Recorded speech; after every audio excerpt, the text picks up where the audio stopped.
Justice League. So Justice League is directed by Zack Snyder, who still has directing credit in the credits. It's the film adaptation among the DC cinematic universe of the Justice League. The DC heroes coming together and forming, you know, pretty much DC Avengers. Or maybe the Avengers are Marvel Justice League. Perspectives, just saying. In this story, there is a villain called Steppenwolf who is coming to Earth to do, you know, bad guy things. Can't have spoilers here. So Bruce Wayne and Diana Prince, that would be Batman and Wonder Woman, have to go around and get a team together to fight this asshole so Earth doesn't, you know, die. And we've been looking forward to this, man. How can we not be looking forward to this? When the Avengers happened and started a cinematic universe and we learned DC was doing theirs, who didn't have a boner for Justice League? That's awesome. Some bumps along the way among the cinematic universe for some fans, but all in all, admit it.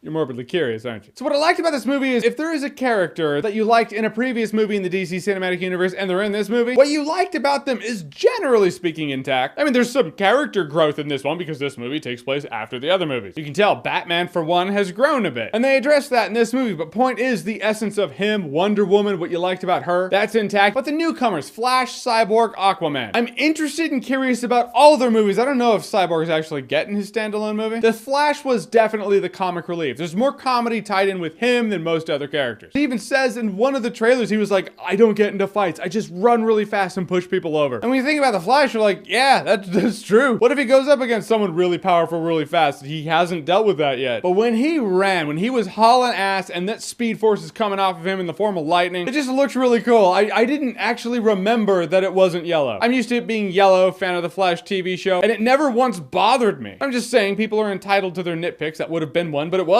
Also, Arthur Curry, Jason Momoa as Aquaman. I will say of the characters, for me, he's the one that kind of got left in the background a little bit. He certainly has a couple of fun moments of action, which you saw in the trailer. I mean, when he's riding that parademon, that's in the trailer. And I don't like it when trailers spoil something that would have been so cool to see in the movie for the first time. Turns out that trailer in this movie, they did that. But from the trailer, I thought he was just going to be a dude with one-liners like, my man, yeah! In the simplest way I can explain it, I liked his personality. The personality of the characters in this movie actually supersedes the action sequences. Also, Cyborg. The CGI on Cyborg is the most noticeable. More noticeable in some scenes more than others. The dude is 90-something% CGI. So there's no getting around it, and it's not completely noticeable all the time. But the time and effort spent on Cyborg developing his character, and there's a fair amount of it. He's kind of the newbie, his powers are developing. It makes you forgive those moments of noticeable CGI with Cyborg. Character comes first. And this being a mix of heroes, I do enjoy that mix of heroes. You have your rookies who got their powers not too long ago, and you have your seasoned veterans. But there are some scenes where you're like, that's it. That's noticeable. That's CGI Cyborg. But it doesn't change the fact that in the last act, when I was seeing them all fight together, I was like,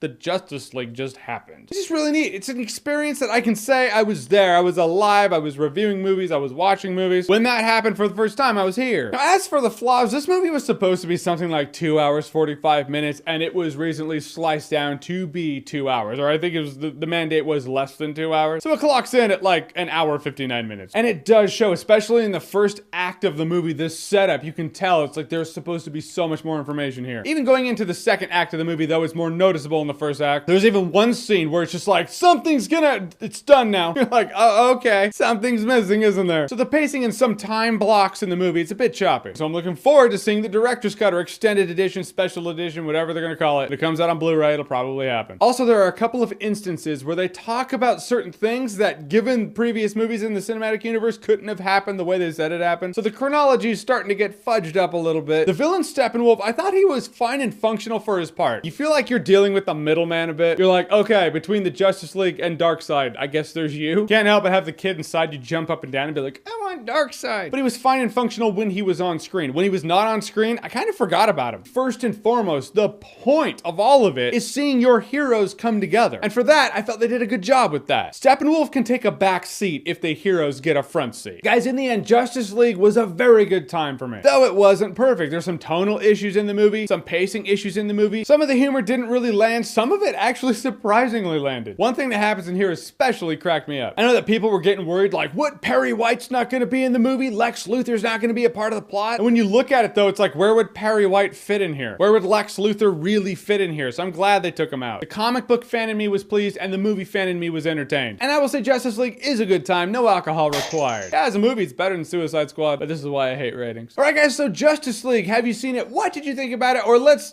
theorize here. Not that I hold Rotten Tomatoes Tomatoes is the end-all be-all, but it does make for a fun thing. What do you think the tomato meter for Justice League is going to be by the end of the weekend? Whatever it is, whatever you think, comment below, let me know. And as always, if you like what you've seen here and you want to see more, click right here to see more.